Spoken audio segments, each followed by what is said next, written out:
উত্তরপ্রদেশে বাড়ছে লরেন্স বিষ্ণুয়ের দাপট। প্রতিনিয়তই উত্তরপ্রদেশ জুড়ে ঘাঁটি গেড়ে বসেছে কুখ্যাত গ্যাংস্টারের সঙ্গীরা। তদন্তকারীদের রিপোর্ট প্রকাশ্যে আসতেই তীব্র চাঞ্চল্য। একদিকে রোহিত শর্মার বাড়িতে পরপর গুলি, সলমান খানকে বারবার হুমকি। এই সমস্ত ঘটনা যখন বারবার বলিউড থেকে উঠে আসছিল, ঠিক তখনই উত্তরপ্রদেশে বাড়ছে লরেন্স বিষ্ণুয়ের এই দাপট। বিস্তারিত সেই বিষয়ে জানবো। টেলিফোন লাইনে যুক্ত হয়ে গেছে প্রতিনিধি সোমু মুখোপাধ্যায়। সোমু, রোহিত শেট্টির বাড়িতে প্রতিনিয়ত আমরা দেখতে পেয়েছি একদিনে গুলি চলেছে, তারপর বলিউডের অন্যান্য যারা সিনে তারকারা রয়েছেন তাদেরকেও একাধিক হুমকি ধুমকির মুখে পড়তে হয়েছে। এবার জানা গেছে যে উত্তরপ্রদেশে এই লরেন্স বিষ্ণুয়ের দাপট বেড়েছে। কি বলবে এই বিষয়ে? ত্রাহি র উঠেছিল। তার কারণ ছিল লরেন্স বিষ্ণয়ের গ্যাং এর সদস্যরা তারা বিভিন্ন সময়ে বিভিন্ন বলিউডের পরিচালক অভিনেতা তাদেরকে রীতিমতো হুমকি দিচ্ছিল। রোহিত শেট্টির বাড়ির সামনে গুলি চালানোর দায়ও স্বীকার করেছে লরেন্স বিষ্ণয়ের গ্যাং এর সদস্যরা। পাশাপাশি রণবীর সিংকেও হুমকি বার্তা পাঠানো হয়েছে। এর আগে আমরা দেখেছিলাম যে সলমান খানের ক্ষেত্রে শুধুমাত্র লরেন্স বিষ্ণয় একটা হুমকি টুমকি দিত মাঝে মধ্যে এই নিয়ে নিরাপত্তা বাড়ানোর জন্য সলমান খানের। কিন্তু এবার গোটা বলিউড জুড়ে বিভিন্ন অভিনেতা পরিচালক তাদেরকে রীতিমতো হুমকি দেওয়া হচ্ছে লরেন্স বিষ্ণয়ের গ্যাং এর তরফ থেকে।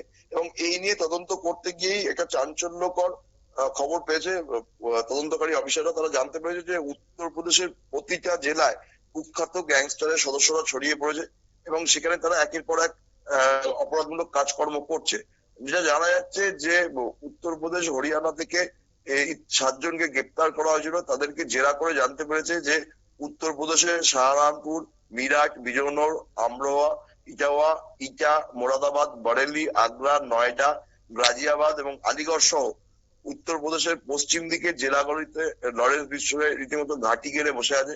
এবং এই জায়গাগুলো দিল্লি এবং হরিয়ানার সীমান্তবর্তী এলাকা হওয়ায় এই জায়গাগুলোকেই বেছে নিয়েছে লরেন্স বিষ্ণয় গ্যাং এর সদস্যরা। এবং বিষ্ণয়ের গ্যাং এর তরুণ এবং প্রভাবশালী পুরুষদের নিয়োগ করা হচ্ছে বেকার কিন্তু উচ্চাকাঙ্ক্ষীদের খুঁজে খুঁজে পরিকল্পিতভাবে মগজধোলাই করা হচ্ছে বলে অভিযোগ।